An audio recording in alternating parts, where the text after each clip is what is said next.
Today we will be discussing the first step of protein synthesis, which is transcription. Before we do that, let's review a little bit about DNA. So remember, DNA stands for deoxyribonucleic acid. And it is a nucleic acid that is a long repeating chain of nucleotides. So remember, it's one of the four types of biomolecules, a nucleic acid. Here we have a nucleotide right here. We have the phosphate, the deoxyribose sugar, and then we have our nitrogen base. So the nitrogen bases are located on the inside of the double helix. Here they are. We have thymine, adenine, guanine, and cytosine. And the information in DNA is written with the nitrogen bases. So the sequence of nitrogen bases provides the instructions for making ribosomes and proteins. And a gene in DNA is the region of DNA used to make that protein. So our DNA is very long because it has tons and tons of information, but each section will make a certain protein. So the first step of protein synthesis is transcription. And the primary purpose is to make copies of the information found in DNA. So a gene is copied from DNA into a similar molecule called RNA. So DNA unwinds and then the strands separate between the nitrogen bases, and an enzyme called RNA polymerase uses DNA template to make a RNA copy of the gene. So here we have it right here, and kind of like in the steps of DNA replication, the first thing that must happen is the DNA has to unwind, and then the two strands have to separate. But instead of making a full copy of DNA, all we're doing is gathering a section of information from DNA. So transcription happens in all cells, bacteria, prokaryotic, eukaryotic, doesn't matter. Just remember, however, in eukaryotic cells, transcription occurs in the nucleus where the DNA is located. So it occurs right here. The RNA molecules go into the cytoplasm and attach to ribosomes. And ribosomes use the RNA instructions to build the cell's proteins. So we get our transcribed RNA here, and then it leaves the nucleus and it goes to a ribosome to finish the process. So gene expression is a regulated process. The cell controls how the DNA is used to make proteins and other products.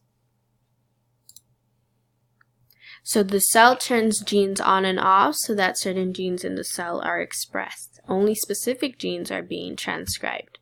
So here we have the gene on, or it's being expressed, so then the cell will make copies of that protein or that information to make the protein.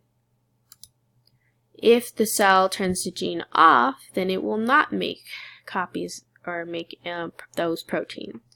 So the cell turns genes on and off so that only certain genes are expressed. This means that only specific genes are being transcribed. Think of it like if you have brown eyes, but you have the gene for green eyes. Since brown eyes are dominant, then you would have that protein being expressed, but not the green-eyed protein. So DNA and RNA are very similar nucleic acids, but there are some important differences you need to know. So here we have DNA, here we have RNA. So DNA contains the sugar deoxyribose, while RNA contains the sugar ribose. And you can see them. They look very, very similar. The big difference is we have an extra OH here. So one of the easiest things to see is DNA is double-stranded while RNA is single-stranded. DNA contains the nitrogen base thymine. Here it is. While RNA contains instead the nitrogen base uracil. So RNA will not have thymine and DNA will not have uracil. So the four bases in RNA are adenine, uracil, guanine, and cytosine.